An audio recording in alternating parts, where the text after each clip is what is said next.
സഖാക്കളെ, സഹോദരീ സഹോദരന്മാരെ, ഇന്ന് സഖാവ് പി കൃഷ്ണപിള്ളയുടെ ചരമവാർഷിക ദിനമാണ്. 73 വർഷം മുമ്പാണ് സഖാവ് നമ്മെ വിട്ടുപിരിഞ്ഞത്. 1948 ആഗസ്റ്റ് മാസം 19. സഖാവ് കൃഷ്ണപിള്ള 42 വയസ്സ് വരെ മാത്രമേ ജീവിച്ചിട്ടുള്ളൂ. ഈ ചുരുങ്ങിയ കാലം കൊണ്ട് ഇതിഹാസ തുല്യമായൊരു ജീവിതം നയിച്ച ഒരു നേതാവെന്നുള്ള നിലയിൽ സഖാവ് കൃഷ്ണപിള്ള ദേശീയ തലത്തിൽ തന്നെ ശ്രദ്ധിക്കപ്പെട്ടു. വളരെ ചുരുങ്ങിയ കാലം ജീവിച്ച് അപൂർവ പ്രതിഭ തെളിയിച്ചിട്ടുള്ള, ലോകതലത്തിൽ തന്നെ അറിയപ്പെട്ട പലരുമുണ്ട്. ആ കൂട്ടത്തിൽ ഒരു പേരാണ് സഖാവ് പി കൃഷ്ണപിള്ളയുടെ പേര്. സഖാവ് ചെ ഗുവേരെ, ഭഗവത് സിംഗ് എന്നിവരെല്ലാം ചുരുങ്ങിയ കാലഘട്ടം ജീവിച്ച് ലോകശ്രദ്ധ പിടിച്ചു പറ്റിയവരാണ്. കൃഷ്ണപിള്ള എന്ന പേര് സഖാവ് എന്നുള്ള നിലയിലാണ് അറിയപ്പെട്ടത്. സഖാവ് എന്ന പേര് ഒരു വ്യക്തിയുടെ പേരായി മാറിയത് സഖാവ് കൃഷ്ണപിള്ളക്ക് മാത്രമാണ്. കൃഷ്ണപിള്ളക്ക് സമാനമായ ഒരു പേര് എടുത്തു പറയാൻ ഇന്ന് നമ്മുടെ മുമ്പിലില്ല.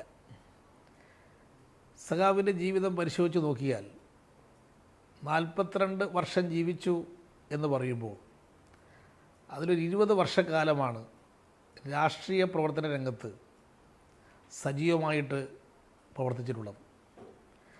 ആദ്യ കാലഘട്ടത്തിൽ തന്നെ സ്വാതന്ത്ര്യസമര പ്രസ്ഥാനത്തിൽ ഭാഗവാക്കാകാൻ കൃഷ്ണപിള്ള പരിശ്രമിച്ചിരുന്നു. അതിൻ്റെ ഭാഗമായി പ്രാദേശികമായി ഉള്ള പഠനത്തിനിടയിൽ ആ വിദ്യാഭ്യാസം, പ്രാഥമികമായിട്ടുള്ള വിദ്യാഭ്യാസവും മറ്റും മാത്രമേ കരസ്ഥമാക്കാൻ സാധിച്ചുള്ളൂ. അന്നത്തെ സാഹചര്യം അതായിരുന്നു. പക്ഷേ സഖാവ് കൃഷ്ണപിള്ള ഹിന്ദി പ്രചാര സഭയുടെ ഭാഗമായി ഹിന്ദി പഠനത്തിൽ വ്യാപൃതനാവുകയും അദ്ദേഹം ഹിന്ദി പരീക്ഷയിൽ വിവിധ ഘട്ടങ്ങൾ കടന്ന് ഹിന്ദി അധ്യാപകൻ എന്നുള്ള യോഗ്യത നേടിക്കൊണ്ട് ഹിന്ദി പ്രചാരസഭയുടെ പ്രചാരകനായിട്ട് മാറി. ആ ഹിന്ദി പ്രചാരസഭയുടെ പ്രചാരകനായിട്ട് മാറുമ്പോഴും ദേശീയ പ്രസ്ഥാനത്തിൻ്റെ ഭാഗമായിരുന്നു അന്ന് ഹിന്ദി പ്രചരണം. അതിൻ്റെ ഭാഗമായി ഏറ്റെടുത്തൊരു ഉത്തരവാദിത്വമായിരുന്നു അത്. പിന്നീട് കൃഷ്ണപിള്ള സ്വാതന്ത്ര്യസമര പ്രസ്ഥാനത്തിൻ്റെ ഭാഗമായി കോൺഗ്രസ് പാർട്ടിയുടെ സജീവ പ്രവർത്തകനായിട്ട് മാറി. കോൺഗ്രസ് പാർട്ടിയുടെ സജീവ പ്രവർത്തകനായിട്ട് മാറിയ സന്ദർഭത്തിലാണ് സഖാവ് കോഴിക്കോട് സബ് ജയിലിൽ കിടക്കുന്ന സഖാവ് EMSമായി സഹതടവുകാരനായിട്ട് മാറിയപ്പോൾ EMSമായിട്ടുള്ള ബന്ധം കൃഷ്ണപിള്ളയുടെ രണ്ടുപേരുടെയും ജീവിതത്തിൽ വലിയ മാറ്റങ്ങൾ വരുത്തി. സഖാവ് EMSനെ ഒരു കമ്മ്യൂണിസ്റ്റുകാരനാക്കി മാറ്റിയതിൽ കൃഷ്ണപിള്ളക്കുള്ള പങ്ക് സഖാവ് EMS തന്നെ പിന്നീട് രേഖപ്പെടുത്തിയിട്ടുണ്ട്. അതുല്യനായിട്ടുണ്ട് സംഘാടകൻ, പ്രക്ഷോഭകാരി, പ്രചാരകൻ, എഴുത്തുകാരൻ എന്നീ നിലകളിലെല്ലാം ശ്രദ്ധേയനായിരുന്നു സഖാവ് പി കൃഷ്ണപിള്ള.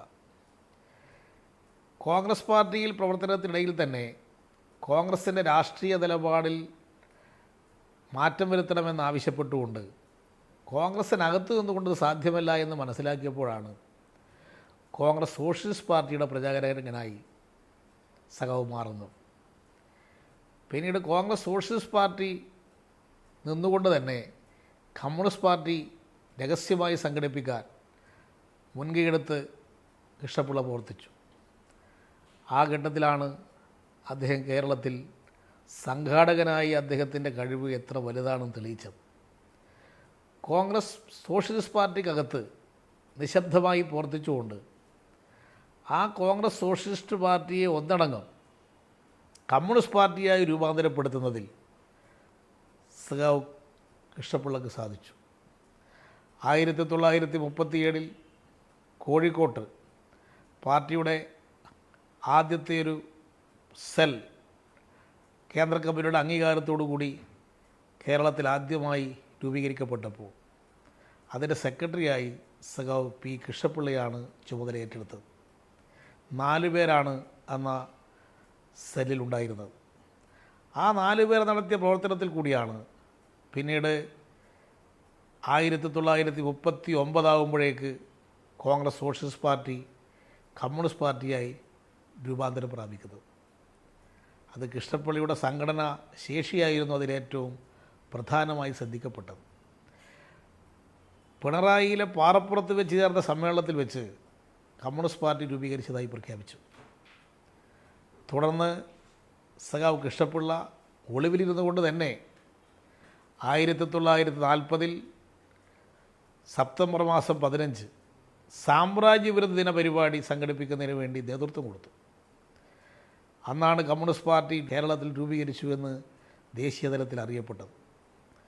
തലശ്ശേരി, മുറാഴ, മട്ടന്നൂർ തുടങ്ങിയ പ്രദേശങ്ങൾ സമര കേന്ദ്രങ്ങളായിട്ട് മാറി. ബ്രിട്ടീഷ് പട്ടാളക്കാരും കമ്മ്യൂണിസ്റ്റുകാരും തമ്മിൽ ഏറ്റുമുട്ടി.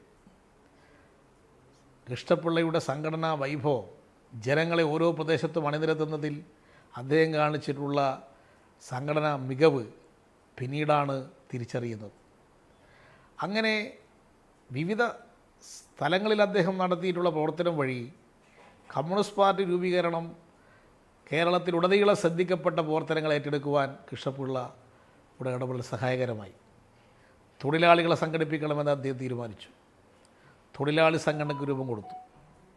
ആലപ്പുഴയിൽ കേന്ദ്രീകരിച്ച് പ്രവർത്തിച്ചുകൊണ്ട് കയർ തൊഴിലാളികളെ സംഘടിപ്പിച്ചു. കോഴിക്കോട്ട് കേന്ദ്രീകരിച്ച് ഓട്ട് തൊഴിലാളികളെ, കണ്ണൂർ കേന്ദ്രീകരിച്ച് വീട് തൊഴിലാളികളെയും കൈത്തറി തൊഴിലാളികളെയും ആറോൺ മിൽ തൊഴിലാളികളെയും സംഘടിപ്പിച്ചു. എന്നാൽ തൊഴിലാളി പ്രസ്ഥാനം മാത്രം പോരാ എന്ന് തിരിച്ചറിഞ്ഞുകൊണ്ട് കർഷക പ്രസ്ഥാനം സംഘടിപ്പിക്കണമെന്ന് തീരുമാനിച്ചുകൊണ്ട് കർഷക സംഘം രൂപീകരിക്കാൻ കൃഷ്ണപിള്ള മുന്നിട്ടിറങ്ങി പ്രവർത്തിക്കുകയുണ്ടായി. അങ്ങനെ തൊഴിലാളി പ്രസ്ഥാനവും കർഷക പ്രസ്ഥാനവും ഒന്നിച്ച് സംഘടിതമായി ഇടപെട്ടുകൊണ്ട് മാത്രമേ സമൂഹത്തിൽ മാറ്റം വരുത്താൻ സാധിക്കുകയുള്ളൂ എന്ന് തിരിച്ചു പറഞ്ഞുകൊണ്ടുള്ള ഇടപെടലായിരുന്നു അത്. പിന്നോക്കിടക്കുന്ന സമൂഹത്തിൽ അന്ധവിശ്വാസങ്ങൾക്കെതിരെ, അനാചാരങ്ങൾക്കെതിരെ നവോത്ഥാന മൂല്യങ്ങൾ ഉയർത്തിപ്പിടിക്കാൻ, കമ്മ്യൂണിസ്റ്റുകാരെ രംഗത്തിറക്കാൻ അദ്ദേഹം പ്രത്യേകമായിട്ട് ശ്രദ്ധിച്ചു. പിന്നീട് കുട്ടികളെ സംഘടിപ്പിക്കണം എന്ന് തീരുമാനിച്ചുകൊണ്ട് ബാലസംഘം സംഘടിപ്പിച്ചു. എത്ര ദീർഘവീക്ഷണത്തോടു കൂടിയാണ് കൃഷ്ണപിള്ള ആ കാലത്ത് കമ്മ്യൂണിസ്റ്റ് പാർട്ടിയുടെ പ്രവർത്തനങ്ങൾ സംഘടിപ്പിച്ചിരുന്നത് എന്ന് ഇത് പരിശോധിച്ച് നോക്കിയാൽ നമുക്ക് കാണാൻ സാധിക്കും. ഇതിനിടയിൽ കോൺഗ്രസ്സുകാരൻ എന്നുള്ള നിലയിൽ വിവിധ സമരങ്ങളിൽ അദ്ദേഹം പങ്കെടുത്തപ്പോൾ കാണിച്ചിട്ടുള്ള ധീരത അത് പ്രത്യേകം ശ്രദ്ധിക്കപ്പെടേണ്ടുന്നൊരു കാര്യമാണ്. കൃഷ്ണപിള്ളയുടെ കയ്യിൽ നിന്ന് അദ്ദേഹം പിടിച്ചിരുന്ന ദേശീയ പതാക അത് പിടിച്ചു വാങ്ങാൻ ബ്രിട്ടീഷ് പട്ടാളക്കാർ ശ്രമിച്ചപ്പോൾ അത് വിട്ടുകൊടുക്കാതെ ഇഞ്ചിഞ്ചായ മർദ്ദനത്തിന് വിധേയമായപ്പോഴും സ്വാതന്ത്ര്യത്തിന് വേണ്ടിയുള്ള പതാക ഉയർത്തിപ്പിടിക്കാൻ സഖാവ് കൃഷ്ണപിള്ള കാണിച്ചിട്ടുള്ള ധീരത എല്ലാവരും ശ്രദ്ധിക്കപ്പെട്ടൊരു കാര്യമാണ്. ഒരു സമരമുഖത്തു നിന്നും കൃഷ്ണപിള്ളയെ പിന്തിരിപ്പിക്കാൻ സാധിക്കുമായിരുന്നില്ല. ഗുരുവായൂർ സത്യാഗ്രഹത്തിൽ സഖാവ് പങ്കെടുത്തു. AKG ആയിരുന്നു വളണ്ടിയർ ക്യാപ്റ്റൻ. AKGക്കൊപ്പം ചേർന്ന് ആ സമരത്തിൻ്റെ സംഘാടകനായി കൃഷ്ണപിള്ള മാറി. വൈക്കം സത്യാഗ്രഹത്തിൽ പങ്കെടുത്തു. വൈക്കം സത്യാഗ്രഹ സമരം ദേശീയ ശ്രദ്ധ ആകർഷിച്ച സമരമായി. കമ്മ്യൂണിസ്റ്റുകാരൻ എന്നുള്ള നിലയിൽ പ്രവർത്തിച്ചുകൊണ്ട് തന്നെ ഇതിലെല്ലാം അദ്ദേഹം ഭാഗവാക്കായി. കോൺഗ്രസ്സുകാരനായി പ്രവർത്തിക്കുന്ന സന്ദർഭത്തിലും അദ്ദേഹം ദേശീയ പ്രസ്ഥാനത്തിൻ്റെ ഭാഗമായി കമ്മ്യൂണിസ്റ്റ് പ്രസ്ഥാനത്തിൻ്റെ പ്രത്യേക തിരിച്ചറിഞ്ഞുകൊണ്ടായിരുന്നു അദ്ദേഹം പ്രവർത്തനങ്ങൾ മുന്നോട്ട് കൊണ്ടുപോയത്. അങ്ങനെ പതറാതെ ഒരു യോദ്ധാവ്, വിപ്ലവകാരി, ഒരു മർദ്ദനത്തിന് മുമ്പിലും കീഴടങ്ങാത്ത കമ്മ്യൂണിസ്റ്റ്, ലോക്കപ്പിൽ പതറാത്ത പോരാളി, ജയിലറകൾ കാണുമ്പോൾ വിറച്ചു പോകാത്ത കമ്മ്യൂണിസ്റ്റുകാരൻ, ഇതൊക്കെ കൃഷ്ണപിള്ളയുടെ പ്രത്യേകതയാണ്. ആ കാലത്തെ കമ്മ്യൂണിസ്റ്റുകാർ എല്ലാവരും ശ്രദ്ധിക്കപ്പെട്ടത് ഇത്തരത്തിലുള്ള വ്യക്തികൾ സ്വീകരിച്ചിട്ടുള്ള നിലപാടുകളിൽ കൂടിയാണ് കമ്മ്യൂണിസ്റ്റ് പാർട്ടിയെ ജനങ്ങൾ തിരിച്ചറിഞ്ഞത്. എന്തിനു വേണ്ടി ഇവർ പ്രവർത്തിക്കുന്നു? നാടിനു വേണ്ടി പ്രവർത്തിക്കുന്നു, സ്വന്തം കാര്യത്തിന് വേണ്ടിയിട്ടല്ല. എന്ന് തിരിച്ചറിഞ്ഞ് കൂടുതൽ കൂടുതൽ ആളുകൾ കമ്മ്യൂണിസ്റ്റ് പ്രസ്ഥാനത്തിലേക്ക് ആകർഷിക്കപ്പെട്ടത് കൃഷ്ണപ്പിള്ളിയുടെ പ്രവർത്തന ശൈലിയായിരുന്നു. കൃഷ്ണപ്പിള്ളിയുടെ പ്രവർത്തനം സഹികെട്ട കോൺഗ്രസ്സുകാർ കൃഷ്ണപ്പിള്ളിയുടെ പൊതുയോഗങ്ങൾ ആക്രമിക്കാൻ ശ്രമിച്ചിരുന്നു. പക്ഷേ സഖാവ് പിന്മാറിയില്ല.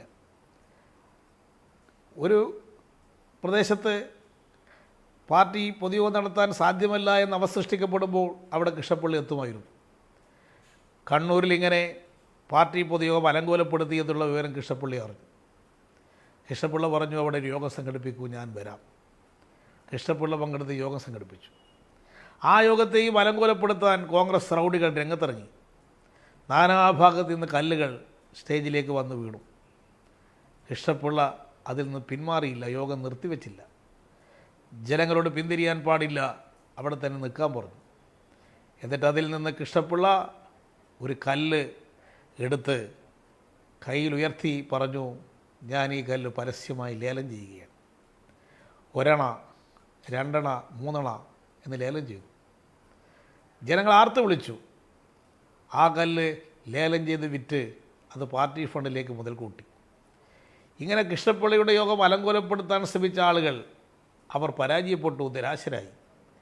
ഒരു പൊതുയോഗം അലങ്കോലപ്പെടുത്തിയാൽ പിറ്റേ പ്രാവശ്യം സംഘടിപ്പിക്കുന്ന പൊതുയോഗത്തിൽ ആളുകൾ വർദ്ധിച്ചു വരാൻ തുടങ്ങി.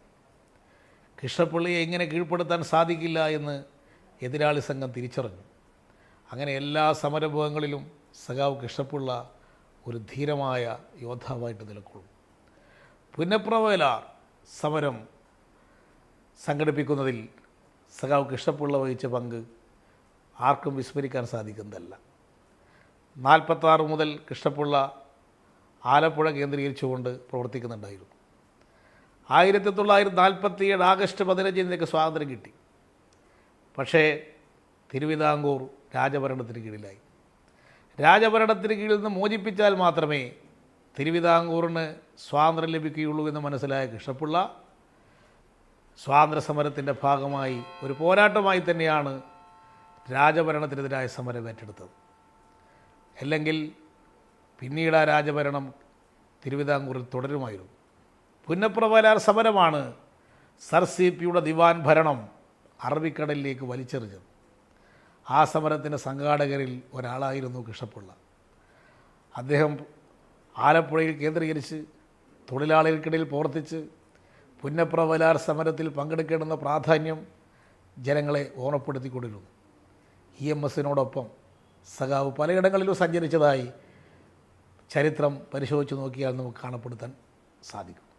അവിടെയെല്ലാം പോയി ആളുകളെ ആവേശം കൊള്ളിച്ച് സമരമുഖത്തേക്ക് ജനങ്ങളെ അണിനിരത്താൻ കൃഷ്ണപ്പിള്ള നേതൃത്വം കൊടുത്തു.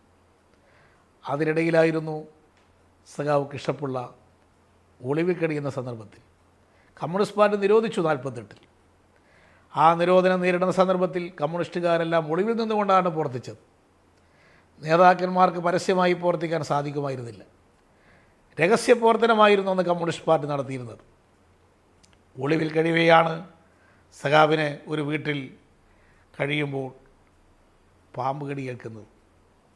സഖാവ് കൃഷ്ണപ്പിള്ള തൻ്റെ കയ്യിലുള്ള ഒരു പുസ്തകത്തിൽ എഴുതി വെച്ചു, എന്നെ പാമ്പ് കടിച്ചിരിക്കുന്നു, എൻ്റെ കണ്ണും എൻ്റെ തലയും ഇരുളുന്നു, എല്ലാവരെയും വിവരമറിയിക്കുക, സഖാക്കളെ മുന്നോട്ട്.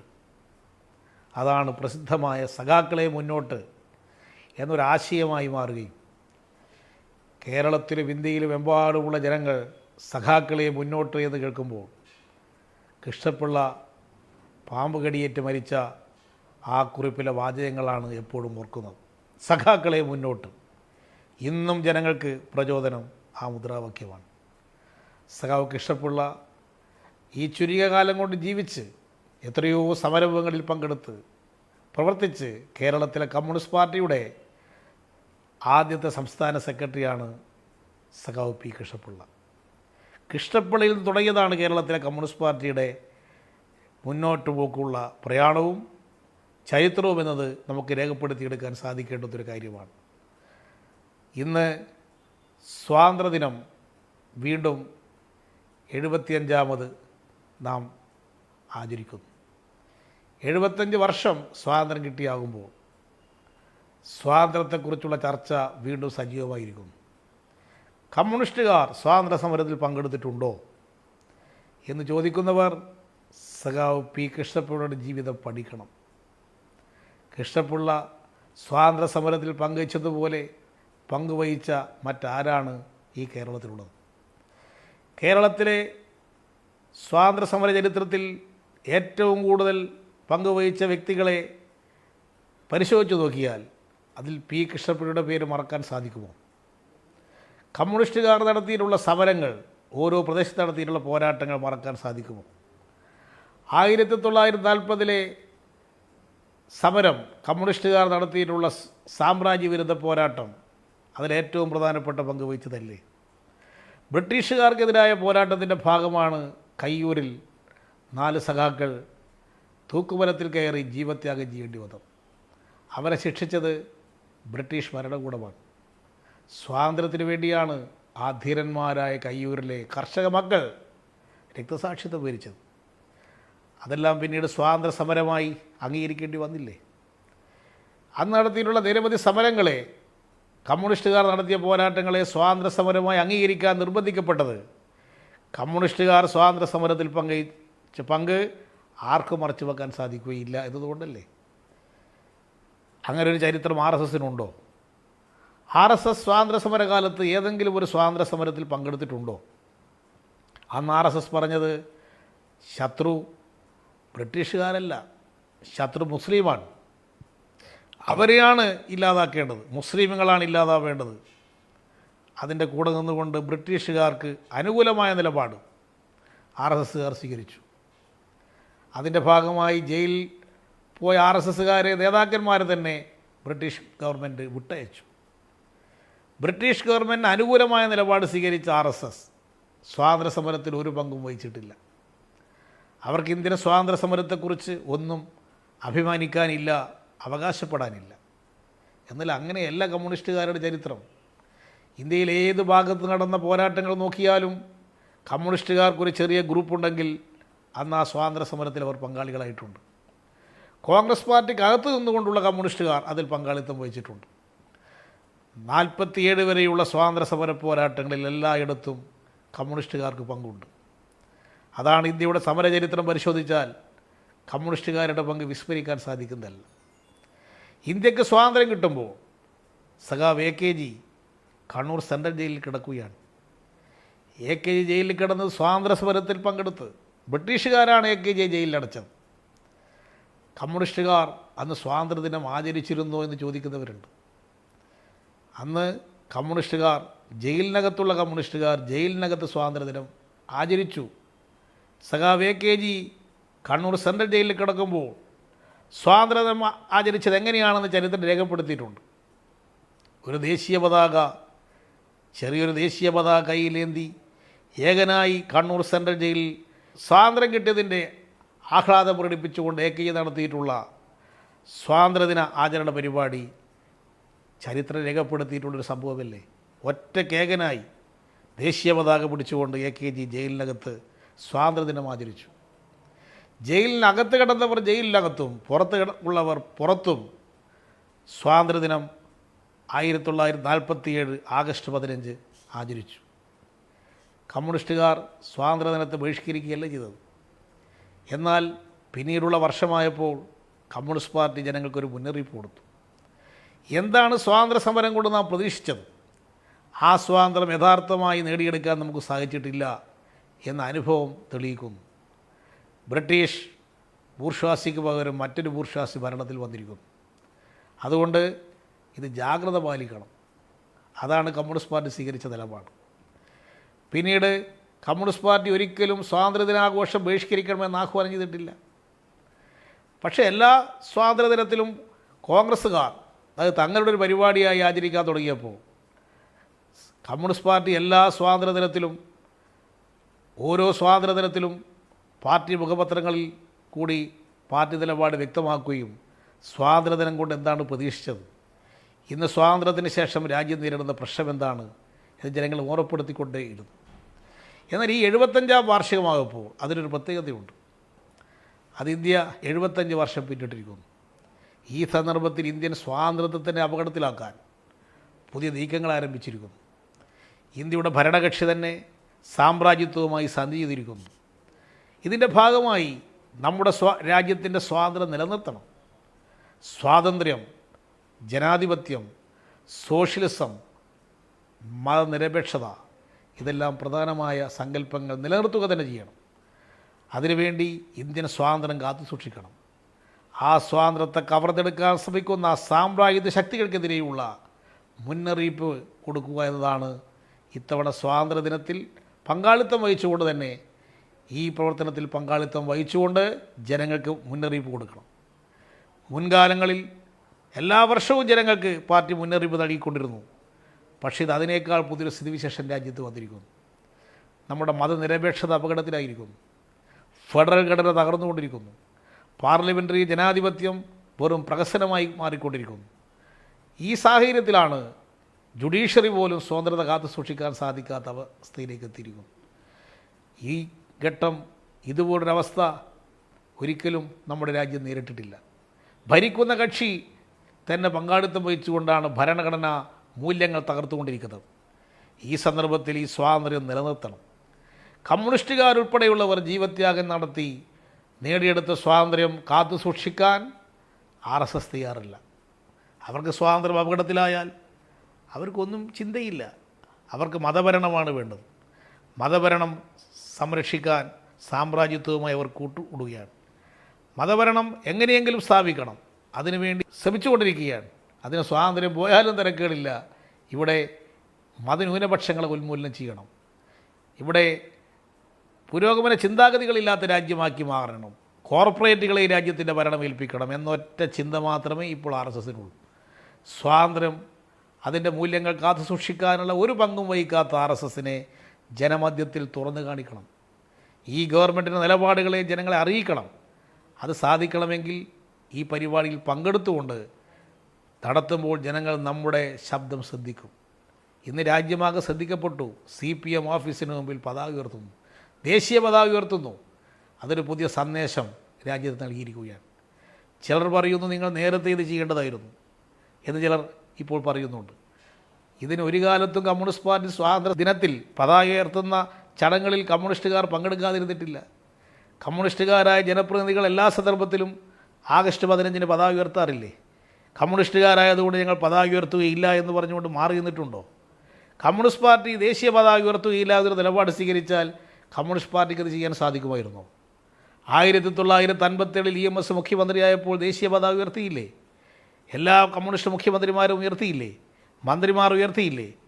അതുകൊണ്ട് ഒരിക്കലും കമ്മ്യൂണിസ്റ്റ് പാർട്ടി ദേശീയ പതാക ഉയർത്താൻ പാടില്ല എന്നൊരു നിലപാട് സ്വീകരിക്കുകയോ ദേശീയ പതാകയെ അനാദരിക്കുകയോ ദേശീയ പതാകയെ നിഷേധിക്കുകയോ ചെയ്യുന്നൊരു സ്ഥിതി ഒരു കാലത്തും കമ്മ്യൂണിസ്റ്റ് പാർട്ടി CPIM സ്വീകരിച്ചിട്ടില്ല. ഇന്നത്തെ സാഹചര്യത്തിൽ ഈ പതാക ഉയർത്താൻ തീരുമാനിച്ചതിന് പ്രത്യേകമായ പ്രാധാന്യമുണ്ട്. അത് ജനങ്ങളെ ഈ കാര്യം പഠിപ്പിക്കണം. അതുകൊണ്ട് രാജ്യമാകെ ഒരു ചർച്ചാ വിഷയമാക്കാൻ ഇത്തവണത്തെ ആഗസ്റ്റ് 15-ൽ CPM സ്വീകരിച്ച നിലപാട് സഹായകരമായി. ഇത് കൃഷ്ണപിള്ളയെ സ്മരിക്കൽ കൂടിയാണ്. ഇത്തവണത്തെ സ്വാതന്ത്ര്യ ദിനത്തിൽ കമ്മ്യൂണിസ്റ്റുകാർ പതാക ഉയർത്തിക്കൊണ്ട് ദേശീയ പതാക ഉയർത്തുമ്പോൾ സഖാവ് കൃഷ്ണപിള്ള പിടിച്ച പതാക, കൃഷ്ണപിള്ള ആ പതാക സംരക്ഷിക്കാൻ വേണ്ടിയാണ് തൻ്റെ കയ്യിൽ നിന്ന് പിഴുതു മാറ്റാൻ ശ്രമിച്ചപ്പോൾ അത് ഞാൻ പിടിക്കുക തന്നെ ചെയ്യുമെന്ന് പ്രഖ്യാപിച്ചുകൊണ്ട് കൃഷ്ണപിള്ള സ്വീകരിച്ച ആ ദേശീയ പതാകയാണ് കമ്മ്യൂണിസ്റ്റുകാർ ഇന്ന് ഉയർത്തിക്കെട്ടിയിരിക്കുന്നത്. ഞങ്ങൾക്കിതിൽ അഭിമാനമുണ്ട്. ചെങ്കൊടിയുടെ മാനം കാക്കാൻ കമ്മ്യൂണിസ്റ്റുകാർ പോരാടും. അതേപോലെ തന്നെ ഇന്ത്യൻ സ്വാതന്ത്ര്യം കാത്തു സൂക്ഷിക്കാനുള്ള പോരാട്ടം നടത്താൻ അതിന് ദേശീയ പതാക ഞങ്ങൾ ഉയർത്തിപ്പിടിക്കും. ആ സന്ദേശമാണ് കമ്മ്യൂണിസ്റ്റുകാർ CPIM ജനങ്ങൾക്ക് നൽകിയിരിക്കുന്ന ഈ വർഷത്തെ സന്ദേശം. ഇത് വരും ദിവസങ്ങളിൽ വലിയ ചർച്ചാ വിഷയമായിട്ട് മാറും. കമ്മ്യൂണിസ്റ്റുകാർ ഇതിനൊക്കെ എതിരാണെന്ന് ചിന്തിക്കുന്ന കുറേ ആളുകൾ കോൺഗ്രസ്സിലും മറ്റു പാർട്ടിയിലും പോയി അഭയം പ്രാപിച്ചിട്ടുണ്ട്. അവർക്ക് CPMുമായി എടുക്കാനുള്ളൊരു പുതിയൊരു അവസരം കിട്ടിയിരിക്കുകയാണ്. ധാരാളം ആളുകൾ ഈ പാർട്ടിയെ തെറ്റിദ്ധരിച്ചിട്ടുണ്ട്. ആ തെറ്റിദ്ധരിക്കപ്പെട്ട ജനവിഭാഗങ്ങൾക്ക് CPIM ഒരു സന്ദേശം നൽകിയിരിക്കുന്നു. എന്താണ് ഈ പാർട്ടി? പാർട്ടിയുടെ നിലപാടെന്താണ്? ദേശീയ പതാകയ്ക്ക് വേണ്ടി നിലക്കുള്ള പാർട്ടി തെറ്റിദ്ധരിക്കപ്പെട്ടിരിക്കുന്നു ജനസമൂഹത്തിൻ്റെ മുമ്പിൽ. ആ തെറ്റിദ്ധാരണ മാറ്റാൻ ഇത്തവണ പാർട്ടി സ്വീകരിച്ച നിലപാട് കൊണ്ട് സഹായകരമായി. അതുകൊണ്ട് നമുക്ക് അഭിമാനത്തോടു കൂടി പറയാം, കൃഷ്ണപിള്ള ഉയർത്തിപ്പിടിച്ച ആ ദേശീയ പതാകയുടെ മാനം കാക്കാൻ കമ്മ്യൂണിസ്റ്റുകാർ ജീവത്യാഗം ചെയ്തതും ഇന്ത്യൻ സ്വാതന്ത്ര്യം സംരക്ഷിക്കാൻ വേണ്ടിയുള്ള പോരാട്ടത്തിൽ പങ്കെടുക്കും. RSSന് ഇത് സാധിക്കുകയില്ല. കോൺഗ്രസ്സുകാർക്ക് അത് സാധിക്കണം. അതിനവരെ കൂടി പ്രാപ്തമാക്കി എല്ലാ ദേശീയ ജനാധിപത്യ മതനിരപേക്ഷ ശക്തികളെയും അണിനിരത്താൻ വേണ്ടിയിട്ടുള്ള പുതിയ ഉത്തരവാദിത്വം നമുക്കുണ്ട്. അതിൻ്റെ ഭാഗമായി CPIM നടത്തുന്ന ഇന്നത്തെ ഇടപെടൽ സഖാവ് കൃഷ്ണപിള്ളയെ സ്മരിക്കുക കൂടിയാണ് ചെയ്യുന്നത്. അതോടൊപ്പം കേരളത്തിൽ ഇടതുപക്ഷ ജനാധിപത്യ മുന്നണി സർക്കാർ വീണ്ടും അധികാരത്തിൽ വന്നിരിക്കുന്നു. LDF സർക്കാർ വീണ്ടും വന്നതിന് ശേഷം നടത്തുന്ന, തുടർച്ചയായ ഭരണം ലഭിച്ചതിന് ശേഷം നടത്തുന്ന ആദ്യത്തെ കൃഷ്ണപിള്ള ദിനമാണിത്. LDFന് തുടർഭരണം കേരളത്തിൽ എന്നിവിടെ പ്രതീക്ഷയായിരുന്നു. നമുക്കെപ്പോഴും ഈ ചിന്തയുണ്ടായിരുന്നു, ഇതെപ്പോഴെങ്കിലും നടക്കുമോ എന്നുള്ളത്. ഇത്തവണ നമുക്കത് സാധ്യമായത് കേരളത്തിലെ ഇടതുപക്ഷ ജനാധിപത്യ ശക്തികളെ ആകെ നമുക്ക് ഒന്നിച്ചണിനിരത്താൻ സാധിച്ചു. അതോടൊപ്പം CPIM മെമ്പർമാർ അരയും തലയും പുറക്കി പ്രവർത്തിച്ചു. എല്ലാം മറന്ന് ഈ ഒറ്റ ലക്ഷ്യത്തിന് വേണ്ടി കേന്ദ്രീകരിച്ച് പ്രവർത്തിച്ചു. പാർട്ടിയെ സംബന്ധിച്ചിടത്തോളം അഭിമാനിക്കാൻ സാധിക്കുന്ന ഒരു കാര്യമാണ് തുടർഭരണം ഉണ്ടാക്കാൻ ഇത്തവണ നമുക്ക് സാധിച്ചു എന്നുള്ളത്. ഇത്തവണ നാം അധികാരത്തിൽ വന്നിരുന്നില്ലെങ്കിൽ വർഗീയ ശക്തികളും പിന്തിരിപ്പന്മാരും ഈ കേരളം കൈയടക്കും. കോർപ്പറേറ്റുകൾ ഈ കേരളത്തിൽ വിഹരിക്കും. സാമൂഹ്യ വിരുദ്ധന്മാർ അവരുടെ താവളങ്ങൾ സൃഷ്ടിക്കും. അതെല്ലാ ജനങ്ങളെയും അത് പ്രതികൂലമായി ബാധിക്കും. ധനമൂലധന ശക്തികൾ കേരളത്തിൽ കേന്ദ്രീകരിച്ച് കേരളത്തിൻ്റെ എല്ലാ വിഭവങ്ങളും കൊള്ളയടിക്കും. ഇത് കാത്തു സൂക്ഷിക്കാൻ ഇപ്പോൾ നമുക്ക് സാധിക്കുന്നത് LDFന് തുടർഭരണം ഉണ്ടായതുകൊണ്ടാണ്. സഖാവ് പിണറായി വിജയൻ രണ്ടാമതും മുഖ്യമന്ത്രിയായിരിക്കും. ഇത് ജനങ്ങളുടെ പ്രതീക്ഷയാണ്. ജനങ്ങൾക്ക് LDFൽ വലിയ പ്രതീക്ഷയാണ് ഉള്ളത് എന്ന് നാം മനസ്സിലാക്കണം. ആ പ്രതീക്ഷക്കനുസരിച്ച് LDF ഉയർന്ന് പ്രവർത്തിക്കുക തന്നെ ചെയ്യും. പക്ഷെ പരിമിതികളുണ്ട്, വെല്ലുവിളികളുണ്ട്. നമുക്ക് കേരളത്തെ നവീകരിക്കണം. ഇവിടെ വിദ്യാസമ്പന്നരായ പുതിയ തലമുറ വളർന്നു വരുന്നുണ്ട്. അവർക്ക് മെച്ചപ്പെട്ട തൊഴിലവസരങ്ങൾ ഉണ്ടാക്കണം. ലോകത്തിൻ്റെ നാനാഭാഗങ്ങളിൽ പോയി മലയാളികൾ ഇന്ന് പണിയെടുക്കുന്നുണ്ട്. അവർക്ക് ഇവിടെ തന്നെ തൊഴിലവസരം എങ്ങനെ ഉണ്ടാക്കാൻ സാധിക്കും എന്നതാണ് നാം ഇന്ന് ചിന്തിക്കുന്നത്. കൊച്ചു കേരളമെന്ന് നാം കേരളത്തെക്കുറിച്ച് പറയാറുണ്ട്. എന്നാൽ കേരളം ലോകതലത്തിൽ വളർന്നിരിക്കുകയാണ്. മലയാളികൾ ലോകത്തിൻ്റെ എല്ലാ തലങ്ങളിലുമുണ്ട്. കേരള മോഡൽ എന്നത് ലോകപ്രസിദ്ധമായി മാറിയിരിക്കുന്നു. ഈ സാഹചര്യം നാം ഉപയോഗിക്കണം. അതിന് പറ്റാവുന്ന വിധത്തിൽ വ്യാവസായ മേഖലയിൽ ഇടപെടണം. കാർഷിക മേഖലയിൽ പുതിയ ഇടപെടൽ വേണം. ഉന്നത വിദ്യാഭ്യാസ രംഗത്ത് പുതിയ മാറ്റങ്ങൾ വേണം. ഒരു പുതിയ വിജ്ഞാന മേഖല നമുക്ക് വളർത്തിയെടുക്കാൻ സാധിക്കും. അതിന് വലിയ അവസരമാണ് നമ്മുടെ മുമ്പിൽ തുറന്നു കിട്ടിയിരിക്കുന്നത്. ഇതെല്ലാം ഉപയോഗിക്കാൻ സാധിക്കത്തക്ക വിധത്തിൽ ഭരണകൂട സംവിധാനത്തെ നവീകരിക്കണം. എല്ലാ മേഖലയിലും പരിഷ്കരണം വേണം. ആവശ്യമായ മാറ്റങ്ങൾ വേണം. നമ്മുടെ ഈ കാഴ്ചപ്പാടിന് തടസ്സമായി നിൽക്കുന്ന നിയമങ്ങൾ മാറ്റേണ്ടതായിട്ട് വരും. ചട്ടങ്ങൾ മാറ്റേണ്ടതായിട്ട് വരും. ജനങ്ങൾക്ക് പ്രതികൂലമായി നിൽക്കുന്ന ചട്ടങ്ങളേത് അത് മാറ്റുക തന്നെ വേണം. എത്രയോ വർഷക്കാലമായി ഉള്ള കാര്യങ്ങൾ അതേപടി തുടരാനല്ല വീണ്ടും നമ്മൾ ജനങ്ങൾ അധികാരത്തിൽ കൊണ്ടുവന്നിരിക്കുന്നത്. കോൺഗ്രസ് ഭരിച്ചതുപോലെ കേരളം ഭരിക്കാനല്ല നമുക്ക് ജനങ്ങൾ വീണ്ടും അവസരം തന്നിരിക്കുന്നത്. ഇന്ത്യയിൽ BJP ഭരിക്കുന്നത് പോലെ കേരളം ഭരിക്കാനല്ല നമുക്ക് ജനങ്ങൾ അവസരം നൽകിയിരിക്കുന്നത്. അവർക്ക് ചെയ്യാൻ കഴിയാത്ത കാര്യം നമുക്ക് ചെയ്യാൻ സാധിക്കും എന്ന പ്രതീക്ഷയാണ് ഈ തുടർഭരണം നമുക്ക് കിട്ടാനുള്ള കാരണം. അത് മനസ്സിലായിക്കൊണ്ടുള്ള പ്രവർത്തനങ്ങൾ ഏറ്റെടുക്കാൻ പാർട്ടി ഉദ്ദേശിക്കുകയാണ്. അതിൻ്റെ ഭാഗമായി ആവിഷ്കരിക്കുന്ന നയങ്ങൾ ജനങ്ങൾക്കിടയിൽ പ്രചരിപ്പിക്കണം. ജനപക്ഷത്ത് നിന്ന് കമ്മ്യൂണിസ്റ്റുകാർ പ്രവർത്തിക്കണം. കൃഷ്ണപിള്ള പ്രവർത്തിച്ച കാലത്ത്, വസൂരി കോളറ വന്ന കാലത്ത് ജനങ്ങളെ അണിനിരത്തിക്കൊണ്ട് ജനങ്ങൾക്കൊപ്പം നിന്ന് പ്രവർത്തിച്ചുകൊണ്ട് കമ്മ്യൂണിസ്റ്റ് പാർട്ടിയെ ജനങ്ങളുടെ പാർട്ടിയാക്കി മാറ്റി. നമ്മുടെ പാർട്ടി ജനങ്ങളുടെ പാർട്ടിയാണ്. കൂടുതൽ ജനങ്ങളെ ഈ പാർട്ടിയിലേക്ക് കൊണ്ടുവരാൻ ഒരു അവസരമാണ് നമുക്ക് ലഭിച്ചിരിക്കുന്ന ഈ തുടർഭരണം. കമ്മ്യൂണിസ്റ്റ് പാർട്ടിക്ക് അധികാരം പഞ്ചായത്തിൽ കിട്ടിയാൽ ആ പഞ്ചായത്തിൽ അധികാരം ഉപയോഗിച്ചുകൊണ്ട്, അവിടെയുള്ള പരിമിതമായ അധികാരങ്ങൾ ഉപയോഗിച്ചുകൊണ്ട് ജനങ്ങൾക്ക് വേണ്ടി പ്രവർത്തിക്കും. സഹകരണ സ്ഥാപനത്തിന് ഭരണം കിട്ടിയാൽ ആ സഹകരണ സ്ഥാപനം ഉപയോഗിച്ചുകൊണ്ട് ജനങ്ങൾക്ക് വേണ്ടി പ്രവർത്തിക്കും. പാവപ്പെട്ട ജനങ്ങൾക്ക് ഒരു ആശ്വാസമായിട്ട് പ്രവർത്തിക്കാൻ സാധിക്കുന്ന എല്ലാ മേഖലകളും നമുക്ക് കിട്ടുന്ന അവസരം ഉപയോഗിച്ചുകൊണ്ട് നമ്മൾ പ്രവർത്തിക്കും. അതാണ് കമ്മ്യൂണിസ്റ്റ് പാർട്ടി പതുക്കെ പതുക്കെ വളർന്ന് കേരളത്തിൻ്റെ ഒരു പ്രധാനപ്പെട്ട ശക്തിയായി മാറിയത്. ഇന്ന് CPIM-ന് സംസ്ഥാന ഭരണത്തിൽ നേതൃത്വമുണ്ട്. മഹാഭൂരിപക്ഷം തദ്ദേശ ഭരണ സ്ഥാപനങ്ങളിൽ പങ്കാളിത്തമുണ്ട്, നേതൃത്വമുണ്ട്. സഹകരണ സ്ഥാപനങ്ങൾ, വളരെയേറെ സഹകരണ സ്ഥാപനത്തിൽ CPIM പ്രവർത്തകന്മാർ പങ്കെടുക്കുന്നുണ്ട്. ഈ എല്ലാ അധികാര സ്ഥാനങ്ങളും ജനങ്ങൾക്ക് വേണ്ടി ഉപയോഗിക്കണം. ജനപക്ഷത്തിൽ നിന്ന് ആലോചിച്ചുകൊണ്ടേയിരിക്കണം. അധികാരം കൈയാളുന്ന ഓരോ ജനപ്രതിനിധിയും, ഓരോ ഉത്തരവാദപ്പെട്ട ആളും, പഞ്ചായത്ത് മെമ്പറും, സഹകരണ സ്ഥാപനത്തിൻ്റെ നടത്തിപ്പുകാരനും പാവപ്പെട്ടവനിൽ പാവപ്പെട്ടവനെ സഹായിക്കാൻ തൻ്റെ അധികാരം ഉപയോഗിച്ച് എങ്ങനെ സാധിക്കും എന്ന് നിരന്തരമായി ചിന്തിച്ചുകൊണ്ടേയിരിക്കണം. അതിൻ്റെ ഭാഗമായിട്ട് തനിക്കുള്ള അവസരം അതിനുവേണ്ടി ഉപയോഗിക്കണം. അതിന് തടസ്സം എന്ത് എന്ന് നമ്മുടെ അനുഭവത്തിൽ കൂടി തോന്നുമ്പോൾ ആ തടസ്സം മാറ്റണം. അതാരാണ് തടസ്സം മാറ്റേണ്ടത്? ബന്ധപ്പെട്ടവരുടെ ശ്രദ്ധയിൽ കൊണ്ടുവന്ന് തടസ്സം മാറ്റുക തന്നെ വേണം.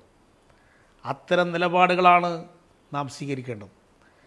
അതാണ് CPIM ഇത് ഉദ്ദേശിക്കുന്നത്. അതിൻ്റെ അടിസ്ഥാനത്തിൽ നമ്മുടെ എല്ലാവരുടെയും മനോഭാവത്തിൽ മാറ്റം വേണം. CPM പ്രവർത്തകന്മാരുടെ മനോഭാവത്തിൽ പാർട്ടി ഓഫീസുകൾ അധികാര കേന്ദ്രങ്ങളായി മാറിയരുത്. പാർട്ടി ഓഫീസുകളിൽ വരുന്നവരോട് മാന്യമായി ഇടപെടുക, അവരുടെ ശബ്ദം കേൾക്കുക, എന്താണ് പരിമിതി എന്നവരെ അറിയിക്കുക. എല്ലാ പാർട്ടി ഓഫീസുകളും ജനങ്ങളുടെ ആശ്വാസ കേന്ദ്രങ്ങളായിട്ട് മാറണം. ജനങ്ങൾക്ക് പ്രതീക്ഷയുള്ള കേന്ദ്രങ്ങളായിട്ട് പാർട്ടി ഓഫീസുകൾ മാറണം. ഇതേ നിലയിൽ തന്നെയായിരിക്കണം മന്ത്രിമാരുടെ ഓഫീസും തദ്ദേശ ഭരണ സ്ഥാപനങ്ങളുടെ ഓഫീസും സഹകരണ സ്ഥാപനങ്ങളുടെ ഓഫീസുകളും പ്രവർത്തിക്കേണ്ടത്. അധികാരത്തിൻ്റെ ഗർവ് ഒരു മേഖലയിൽ നിന്നും പ്രകടിപ്പിക്കാൻ പാടില്ല. അഴിമതി ഒരു കാരണവശാലും അനുവദിക്കാൻ പാടില്ല. ഏതെങ്കിലും തരത്തിലുള്ള അഴിമതി പ്രശ്നം ഉണ്ടായാൽ അത് ബന്ധപ്പെട്ടവരുടെ ശ്രദ്ധയിൽപ്പെടുത്തുകയും കർശനമായ നടപടികൾക്ക് വിധേയമാക്കുകയും ചെയ്യണം. അഴിമതിരഹിതമായൊരു ഭരണം ഉണ്ടാക്കാൻ കമ്മ്യൂണിസ്റ്റുകാർക്ക് കഴിയും എന്ന പ്രതീക്ഷ ജനങ്ങൾക്കുണ്ട്. ഇന്ന് കേരളത്തിൽ അഴിമതി തീരെയില്ലാത്തൊരു സംസ്ഥാനമായി മാറി എന്ന് നാം അവകാശപ്പെടുന്നില്ല. ഇപ്പോഴും ചില പ്രശ്നങ്ങൾ പ്രാദേശികമായി ഉയർന്നു വരുന്നുണ്ട്. പക്ഷേ നമ്മുടെ ശ്രദ്ധയിൽപ്പെട്ടാൽ അത് കണ്ടില്ലെന്നടിക്കുകയല്ല വേണ്ടത്. അത്തരം പ്രശ്നങ്ങൾ ഇല്ലാതാക്കാനാണ് നാം ഇടപെടേണ്ടത്. ഇന്ന് അഴിമതി ഏറ്റവും കുറഞ്ഞ സംസ്ഥാനം എന്ന പേര് കേട്ട കേരളം അഴിമതി തീരെ ഇല്ലാത്ത സംസ്ഥാനം എന്ന പേര് കേൾക്കുന്ന സ്ഥിതി ഉണ്ടാകണം. ഇങ്ങനെയുള്ള വലിയ കാര്യങ്ങൾ നമുക്ക് ചെയ്യാനുണ്ട്. അതിദരിദ്രന്മാരായിട്ടുള്ള 5 ലക്ഷത്തോളം ആളുകൾ ഈ കേരളത്തിലുണ്ട്. അവരെ അതിൽ നിന്ന് മോചിപ്പിച്ച് ദാരിദ്ര്യത്തിൽ നിന്ന് മോചിപ്പിക്കുക എന്നതാണ് ഈ ഗവൺമെൻറ് ആദ്യ പരിഗണന. അതിൽ കുടുംബത്തിൽ ഒരാൾക്കെങ്കിലും ജോലി, വീട്, അത്യാവശ്യ സൗകര്യങ്ങൾ, വിദ്യാഭ്യാസ സൗകര്യം, ആരോഗ്യ സൗകര്യം ഏർപ്പാട് ചെയ്ത് കൊടുക്കുക. അതിനാണ് നാം മുൻഗണന കൊടുക്കുന്നത്. അതോടൊപ്പം ഇവിടെ സ്ത്രീകൾക്ക് തൊഴിലെടുക്കാൻ കഴിയുന്ന മുഴുവൻ സ്ത്രീകൾക്കും തൊഴിലവസരം സൃഷ്ടിക്കണം. അത് സാധിച്ചാൽ ലോകതലത്തിൽ തന്നെ കേരളം ശ്രദ്ധിക്കപ്പെടും.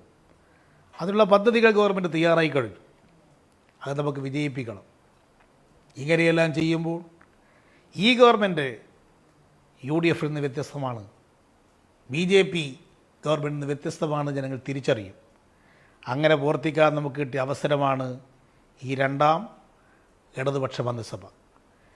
ഇന്നത്തെ കാലഘട്ടത്തിൽ ഓരോ പാർട്ടി ഘടകങ്ങളും ഈ കൃഷ്ണപിള്ള ദിനത്തിൽ പ്രതിജ്ഞയെടുക്കണം. പാർട്ടി മുന്നോട്ട് വെക്കുന്ന ഈ ആശയങ്ങൾ, ഗവൺമെൻറ് മുന്നോട്ട് വെക്കുന്ന പദ്ധതികൾ, അത് വിജയിപ്പിക്കാൻ ഒരു പാർട്ടിയെ പറഞ്ഞുള്ളതിൽ ഞാൻ പങ്കുവഹിക്കും.